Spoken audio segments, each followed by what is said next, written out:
오늘 저희가 예고해 드렸던 대로 자기소개서 면접 팁을 이제 2부에서 확인해 볼 겁니다. 도로교통공단 자소서 어떤 특징들이 있을까요? 네, 우선 자소서 항목을 보면요, 이제 전 분야 공통으로 같은 항목이 제시가 되어 있고요. 총 개수는 7개입니다. 네, 항목별로 분량은 450자 또는 600자로 제시를 하고 있어요.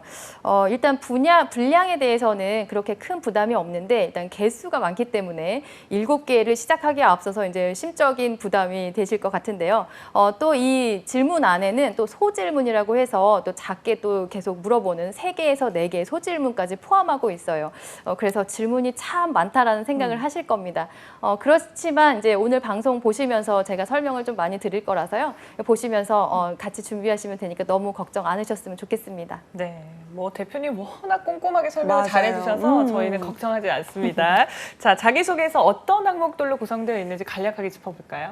네, 하나씩 이제 보시기 전에 제가 전체적으로 항상 메모를 하고 시작하는 게 좋다고 말씀을 계속 드렸는데요. 이번에도 좀 간략하게 전체 파악하고 넘어가 보도록 하겠습니다. 네, 소질문은 이제 나중에 좀 제가 설명을 드릴 거고요. 자, 1번 같은 경우에는 내용이 이제 우선 제가 이제 적을 것을 알려드릴게요. 지원 동기 및 입사 후 포부에 대한 내용입니다. 이 질문만 보면은 이게 왜 지원 동기 및 입사 후 포부이지? 라는 생각이 들으실 텐데요. 이따가 보시면 제가 앞으로의 어떻게 일을 해야 되는지에 대한 어떤 소질문들이 포함이 되어 있어요. 그래서 그 부분 추가로 설명을 드릴 테니까요. 우선 이렇게 메모를 해주시고요. 2번 같은 경우에는 이제 배려의 밑줄을 그어주시고 존중이라고 써주시면 되겠습니다. 네, 3번 같은 경우에는 네, 적극적으로 도전한 경험인데 적극적으로 도전에 밑줄을 그어주시고요. 요거는 적극성이라고 메모를 해두시기 바랍니다. 그리고 4번은 그 변화와 혁신이라는 부분에 밑줄을 그어주시고요. 혁신이라고 이제 2글자 메모를 해주시면 됩니다. 중간 점검을 한번 해보면 여기에서 2번 그리고 3번, 4번은 코로드의 인재상과 관련이 있습니다. 그래서 이 부분 좀 이따가 자세히 짚어볼 거고요. 이어서 보시면 5번의 이제 설명에 대해서 이제 밑줄을 그어주시고요. 요거는 의사소통 능력이라고 메모를 해주시기 바랍니다. 그리고 6번은 어려운 과제에 밑줄을 그어주시고요. 요거는 이제 문제 해결 능력이라고 적어주세요. 그리고 마지막 7번은요. 필요한 정보를 밑줄 그어주시고요. 정보 능력이라고 메모를 해주시기 바랍니다.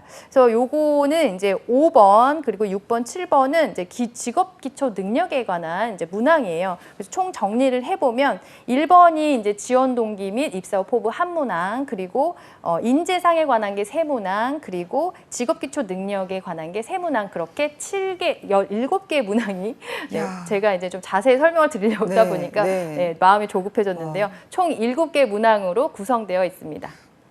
자기소개서 7개씩 써본 적 있으세요? 굉장히 많은 편이네요. 전 한 5개 정도도 굉장히 좀 많다라고 하고 썼던 것 같은데. 많아요. 7개? 네. 일단 글자 수가 많지는 않네요. 그래도 다행히. 네. 알겠습니다. 자, 하나씩 좀 짚어봐야 될 것 같은데 1번 항목을 한번 살펴보도록 하겠습니다.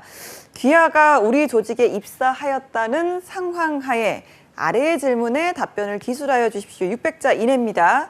입사 후 첫 일주일을 어떻게 보내시겠습니까? 입사 이후에 생각하고 있는 직무에 대해서 기술해 주십시오. 우리 회사에 들어오면 갖게 되는 좋은 점과 기회에 대해 기술해 주십시오. 위 질문과 반대로 나쁜 점과 위험 요소는 무엇이라고 생각하십니까? 이게 이제 지원 동기 또 입사 후 포부를 묻는 질문인데 네. 이 정도면 면접 없어도 되는 거 아니에요?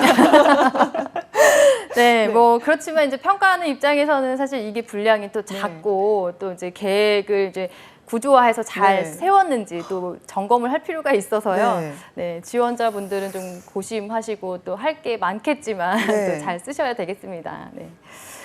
일단 1번을 보시면 그 소질문이 4개가 있어요. 제가 입사 후 포부가 포함된 항목이다라고 말씀드린 이유인데 여기서 보시면 소질문에 입사 후 일주일에 대한 계획, 요거는 입사 후 포부에서 단기 계획에 해당이 되는 겁니다. 네, 그리고 입사 후 하고 싶은 직무가 무엇이냐라고 묻는 2번째 소질문이 있어요. 요거는 이제 직무에 대한 그 중장기 계획을 써야 되는 부분이에요. 그리고 소질문 1, 2번은 직무 기술서를 참고해서 써야 되는 부분이기 때문에 제공된 직무 기술서를 반드시 참고를 하시고요. 그 다음에 이제 소질문 세 번째와 네 번째는 지원 동기에 해당되는 부분입니다. 그래서 요거는 이제 직무에 대해서 우리가 이제 입사를 했을 때, 공단에 입사를 했을 때 좋은 점과 나쁜 점은 내가 어떤 기회가 될 것인지, 그리고 어떤 것이 걱정되는 부분인지, 이런 부분으로 이제 접근을 해야 돼요. 그래서 지원 동기 2개, 그리고 입사 후 포부 2개에 해당되는 질문인데요.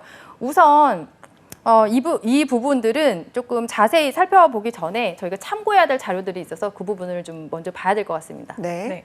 1번 그래서 제가 그 입사 후 포부 직무기술서 보시면서 그 참고를 하시려고 했고요. 3번, 4번은 지원 동기 보시면서 참고를 하라고 했는데 일단 분량을 제가 제안을 드릴게요. 1번만 600자예요. 그래서 각각 150자씩 본다고 생각을 하시면 되고요. 네. 일단 이제 입사 후 포부는 직무기술서를 보면서 수행 업무를 항상 확인을 하셔야 됩니다. 그래서 수행 업무를 확인을 하시면서 일주일 동안 단기 계획을 잡으셔야 되는데 내가 이 직무로 지원을 했을 때 어떤 업무를 맡을 수 있을 것인가 좀 상상을 해보시고요. 그 업무에 임하는 자세가 지식기술 태도의 태도 부분 나와 있으니까 그 부분 단기 계획은 좀 태도에 집중해서 좀 그 부분 기술을 하시면 좋을 것 같고요. 중장기 계획은 이제 지식과 기술 부분이 나와 있기 때문에 이 업무를 수행하는데 앞으로 어떤 일을 맡고 싶다, 어떻게 일을 수행하고 싶다라는 부분으로 두 번째 소질문 채워주시면 될 것 같습니다.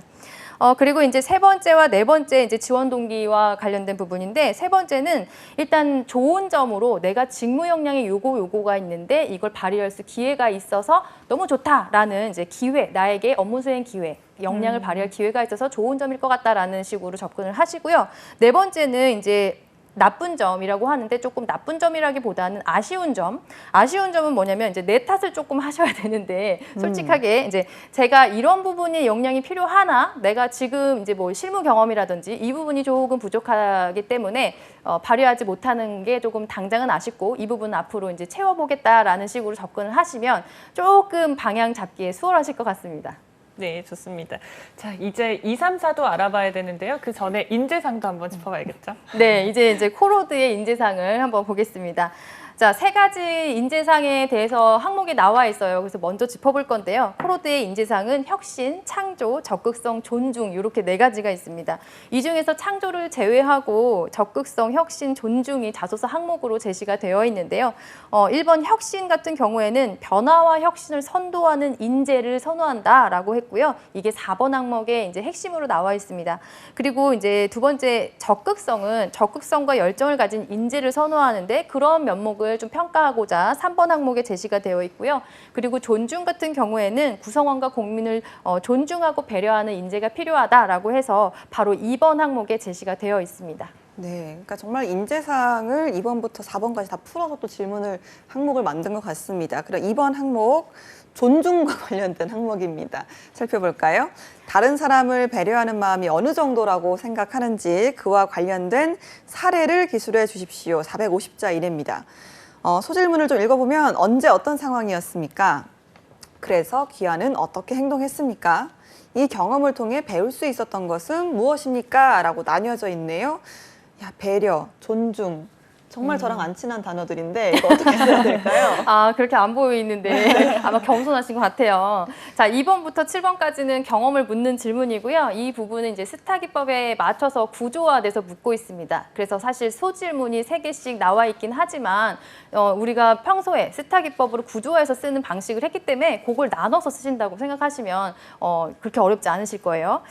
자, 보시면 일단 분량을 체크해 보겠습니다. 450자이기 때문에 가장 중요한 비중을 둬야 되는 게 두 번째 소질문이에요. 그래서 귀하가 배려하고 존중하는 행동을 어떻게 했습니까? 이게 가장 우리가 궁금한 부분이거든요. 스타르 기법에서 액션에 해당하는 부분이라서 한 250자 정도 비중을 두고 좀 자세히 써주시길 바라고요. 그다음에 어떤 상황인지에 대한 거는 100자 정도, 그리고 배울 수 있었냐라는 부분도 중요하지만 100자 정도 이제 비중을 둬서 쓰시면 될 것 같아요. 좀 애매한 게 좀 항상 어떤 경험을 매칭을 해야 될까 고민하시잖아요. 그 부분을 이제 좀 말씀을 드리면요. 일단 단체 활동 중에서 내가 다른 사람을 배려했던 그런 상황을 좀 찾으시면 되는데 우선 뭐 팀 과제라든지 동아리 활동이라든지 아니면 내가 소속된 어떤 뭐 회사 경험이 있으시면 회사 경험을 쓰셔도 되고요. 없으시면 이제 그냥 개인적인 그런 다 같이 했던 팀 활동을 쓰시면 됩니다. 그 중에서 다른 멤버들을 좀 내가 배려를 해주고 존중을 해서 우리의 어떤 공동적인 그 목표 그리고 성과가 잘 나왔다라고 하는 사례가 떠오르신다면 그걸 좀 써주시고요. 그리고 이제 우리가 가면 행정 같은 경우에 민원 응대가 많기 때문에 이제 고객을 응대하면서 배려한 사례가 있다면 그거를 써주시면 돼요. 아르바이트 경험이 있으시다면 너무 좋고요. 그래서 이제 고객이나 다른 사람들을 배려를 했고 그게 이제 내 입장에서 내가 이래서 배려했다가 아니라 그 상대방으로부터 어떤 긍정적인 피드백을 받았다면 그거까지 포함해서 써주시는 게 좋습니다. 그래서 내가 어떤 다른 사람, 함께하는 공동체를 위해서 동료나 고객을 위해서 배려해서 좋은 성과가 났고 이 부분들을 앞으로 어떻게 적용할 수 있을지가 조금 묻어나도록 써주시면 돼요. 그래서 여기에서는 내가 당연히 해야 되는 어떤 의무나 책임에 관한 것들을 쓰는 게 아니라 그 이상을 써야 되겠죠. 네, 좋습니다. 자, 바로 저희 3번 항목도 함께 살펴보겠습니다. 시키는 일의 범위를 넘어서 적극적으로 도전한 경험이 있다면 소개해 주십시오. 450자 이내로 써야 되고요. 구체적으로 언제 어떤 상황이었습니까? 어떻게 행동했습니까? 결과에서 얻은 교훈은 무엇이었습니까? 라고 하셨습니다. 적극성을 본다고 하셨죠? 네, 적극성과 열정을 가진 인재를 이제 필요하기 때문에 이 부분을 좀 설명을 해야 됩니다. 그래서 당연히 해야 되는 일을 넘어서야 되고요. 시키지 않았지만 내가 꾸준히 계속적으로 적극적으로 했던 일들을 하는 건데요. 우선 이제 분량을 보시면 이것도 450자인데 가장 중요하게 써야 되는 비중을 둬야 되는 거 두 번째. 어떻게 행동을 했습니까? 라는 액션 부분 해줘야 됩니다. 그래서 이 부분 250자 정도 비중을 두시고요. 그다음에 어떤 상황이었냐라는 설명 100자 정도, 그다음에 교훈의 100자 정도 비중을 두시고 쓰시면 좋을 것 같습니다. 또 소재 매칭을 이제 간단하게 소개를 해드리면 이게 일을 하면서 얼마나 적극적이고 열정적으로 할 것인가를 평가를 하는 항목이잖아요. 가장 좋은 거는 일을 했던 경험을 가지고 오는 거예요. 예를 들어서 현장 실습, 인턴, 아르바이트 그런 상황에서 내 롤을 벗어나서 적극적으로 제가 도와드릴 거 없습니까? 아니면 이거 제가 한번 해봐도 될까요? 제가 뭐 같이 뭐 하면 안 될까요? 이것도 해보면 안 될까요? 이렇게 하면서 적극적으로 했던 사례가 있다면 그 사례를 좀 찾아주시고요.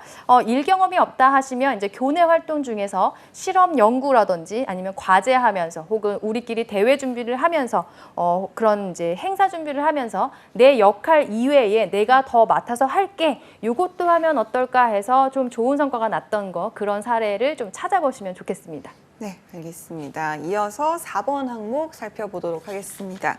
귀하는 자신의 변화와 혁신을 위해 스스로 하고 있는 것에 대해서 기술해 주십시오. 혁신, 변화. 자, 소주제는요. 구체적으로 어떤 노력을 하고 있습니까? 그 노력을 통해 어떤 효과를 얻을 수 있습니까?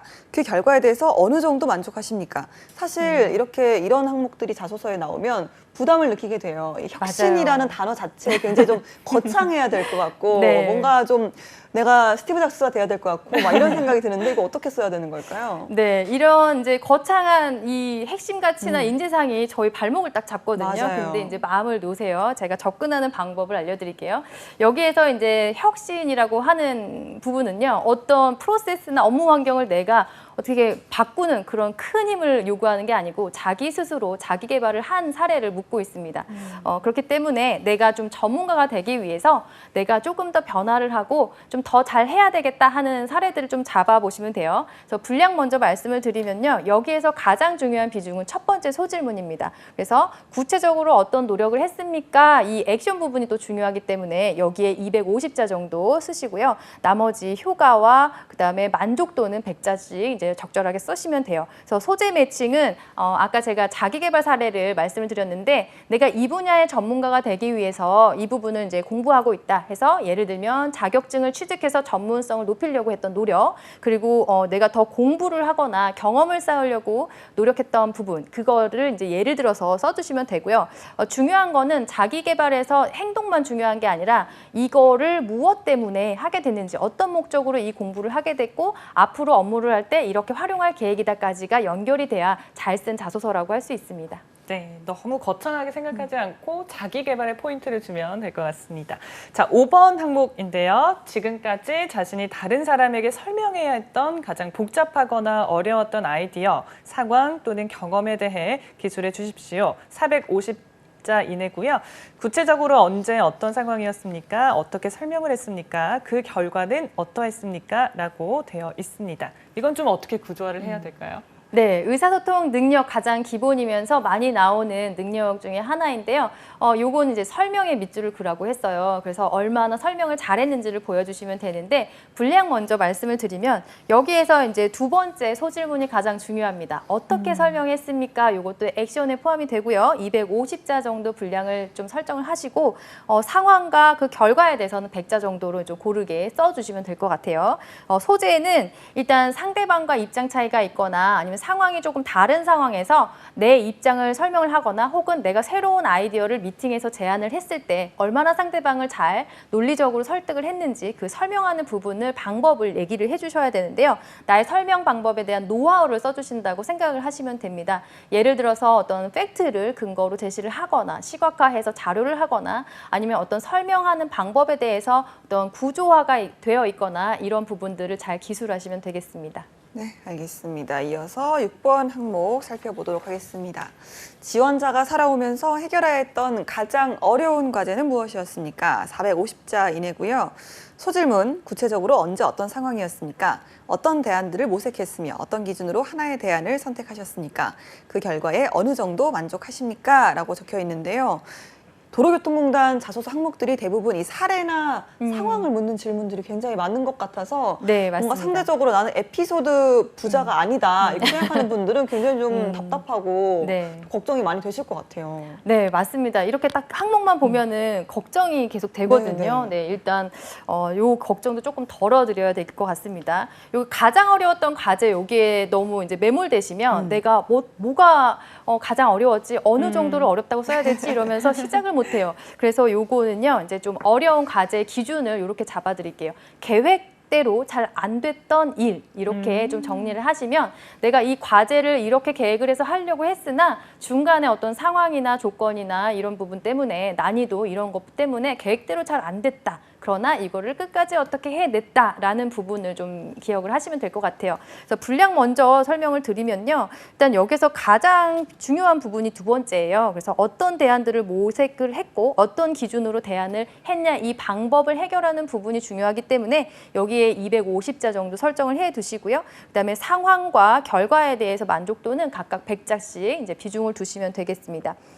여기에서 이제 시간과 노력을 좀 내가 많이 해서 쉽게 되지 않았다는 걸 좀 보여줘야 돼요. 그래서 본인이 문제를 스스로 적극적으로 해결한 사례들을 좀 찾으셔야 되고요. 그런 예들을 좀 떠올리기 좋게 이제 힌트를 드리자면 좀 내가 혼자서 독학을 해야 되는 상황이나 오픈소스, 누가 알려주지 않았지만 내가 스스로 찾아서 해결을 해야 되는 그런 상황, 그리고 논문이나 서적, 평소에 보지 않았던 부분들을 내가 열심히 찾아야 됐던 상황, 이런 것들 좀 떠올리시고요. 또 여러 번 실습 같은 걸 하셨다면 시행착오를 겪어서 결국 해낸 일, 그리고 누구의 전문가에 찾아서 백방으로 발로 뛰어서 조언을 좀 구했다는 뭐 그런 내용들이 좀 들어가면 이 소재에 맞을 것 같고요. 주의하셔야 될 점은 이 문제 해결력을 보는 거기 때문에 내 노력이 아닌 다른 사람의 기여나 자연스럽게 시간이 지나서 뭐 해결된 거 이런 것들은 좀 소재에 맞지 않습니다. 네, 좋습니다. 자, 드디어 마지막 항목입니다. 7번 확인해 볼게요. 지원자께서는 자신에게 필요한 정보를 어떻게 입수하고 관리하고 있습니까? 정보 능력을 확인하는 거고요. 어떤 정보를 어떤 수단과 방법을 통해 입수하십니까? 입수된 정보는 어떻게 처리하고 관리하십니까? 해당 능력이 지원하신 직무를 수행하는 데 어떤 도움이 될 거라고 생각합니까? 라고 되어 있습니다. 와, 자소서에 좀 흔히 보긴 어려운 그런 질문인 것 같은데요. 네, 정보 능력 아마 이것도 어려워하실 것 같아서요. 일단 이제 분량 제한을 두 가지 형태로 보여드릴게요. 각각 150자씩 하는 방법이 있고요. 하나는 여기서 가장 중요한 게 마지막 질문이거든요. 결국 이 정보 능력을 업무에 어떻게 활용할 계획이냐를 묻고 있기 때문에 그 부분을 200자로 하시고 앞에 100자 그리고 150자 이렇게 조절하시는 방법이 있습니다. 굉장히 괜찮은 이제 소재는 자료 수집을 하고 어떤 그 선별을 하는 과정 그리고 어떻게 가공하는 과정을 이제 또 설명을 해주시면 되는데 자료 수집을 할 때 우리가 그냥 흔히 있는 인터넷만 자료만 보는 게 아니라 다양한 루트를 통해서 그리고 신뢰할 수 있는 정보를 내가 좀 선별을 하고 또 통계를 데이터를 좀 하거나 내가 자료를 생산하거나 가공하는 과정을 거치거나 또 이런 보안 개인정보를 우리가 좀 많이 취급하게 되잖아요. 운전면허 발급이나 이런 부분에서 개인정보 보안 부분 이런 데이터 관리 부분을 조금 언급할 수 있으면 좋겠습니다. 알겠습니다. 이렇게 저희가 자소서 모두 짚어봤고요. 이번에는 면접 준비법에 대해서 좀 알아볼 텐데요. 팁을 좀 주실까요, 대표님?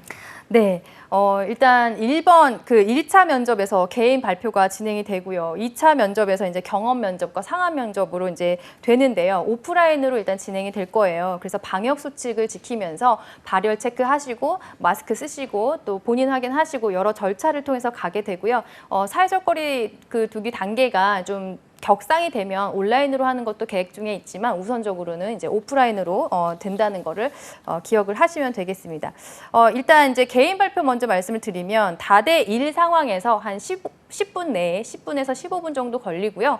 본인이 이제 3대 1로 들어가서 개인 발표를 하는 거예요. 그래서 준비 시간은 5분 정도 주실 거고요. A4 용지가 제공이 되고 메모할 수 있도록 제공을 합니다. 그리고 3분 안에 이제 발표를 하는 거기 때문에 발표 내용은 그렇게 길지가 않고 끝난 다음에 이제 질의응답 시간이 있습니다. 주제가 이제 3가지 중에 하나가 나올 거고요. 크게 2가지로 나누면 도로교통공사의 교통 관련된 이슈들 나오는 게 있고 그다음에 사회 이슈 관련해서 나오는 게 있습니다. 예를 들어서 교통사고 관련해서는 이제 스몬비족 때문에 이제 스마트폰 보면서 걷다가 교통사고 많이 났죠. 이제 이거를 줄이기 위한 방법, 그다음에 고령자 운전 교통사고, 그다음에 로드킬, 자전거 사고 이런 것들이 많습니다. 그래서 요거를 줄이기 위한 아이디어 좀 생각해서 발표하는 것들 나오고요. 첨단 기술 관련해서 나오는 게 이제 사회 이슈, 인공지능이라든지 빅데이터라든지 뭐 자율주행 기술이라든지 뭐 제도라든지 이런 주제로 나오는데 이 중에서 3개가 나오고 본인이 하나 선택해서 발표하는 방식입니다. 여기서 이제 준비해야 되는 방법은 일단 공단 이슈와 사회 이슈를 용어들과 좀 공부를 하셔야 되고 본인이 어떻게 생각하는지 사업 방향, 진행 중인 걸 참고해서 의견을 좀 정리를 해놓을 필요가 있고요. 또 앉아서 발표를 해서 그 진행이 되기 때문에 앉은 자세, 바른 자세, 그다음에 발표할 때 시선 처리라든지 표정, 이런 눈 맞춤 이제 이런 것들 좀 그 연습을 좀 하셔야 돼요. 너무 긴장돼서 못할 수도 있고요. 그래서 이제 준비 시간을 좀 잘 활용하시고 구조화해서 말하는 게 필요합니다. 네, 좋습니다. 그다음에 면접이 2단계로 있어서요. 2차 면접 팁과 그리고 하고 싶은 말씀 있으시면 네. 해주세요. 알겠습니다. 네, 2차 면접은 종합적으로 인성 면접 역량이라고 보면 되고요. 3대 3 다대다로 30분 정도 진행이 되는데 3명이기 때문에 각 한 사람당 10분씩 주어지고 거기에서 면접관의 질문 2개를 2분 정도를 빼면은 내가 할 수 있는 말이 7, 8분 정도밖에 되지 않아요. 그렇지만 여기에서 우리가 해야 될 거 보면은 조직의 특성과 사업 내용 그리고 직무 특성, 필요 역량에 대해서 공부를 하셔야 됩니다. 종합적인 평가가 이루어지기 때문에. 그리고 자소서와 경험기술서에 썼던 그런 스타 기법에 맞춰서 내용을 잘 숙지하고 계셔야 그걸 기반으로 질문을 했을 때 대답을 할 수가 있고요. 그리고 자기소개와 예상 질문은 30초 정도로 답변을 잘 준비를 하셔야 돼요. 그래서 너무 단답형으로 하게 되면 성의가 없기 때문에 그 부분 이제 조심을 하셔야 되고요. 일단 팁을 말씀드리면 이제 중장기 경영 목표 계획 그리고 핵심 사업 활동 보고서가 공개되어 있기 때문에 이 부분을 좀 참고하셔서 그 면접 답변을 준비하시면 도움이 되실 것 같습니다. 네, 상반기에 꼭 취업 성공하시기를 응원하겠습니다.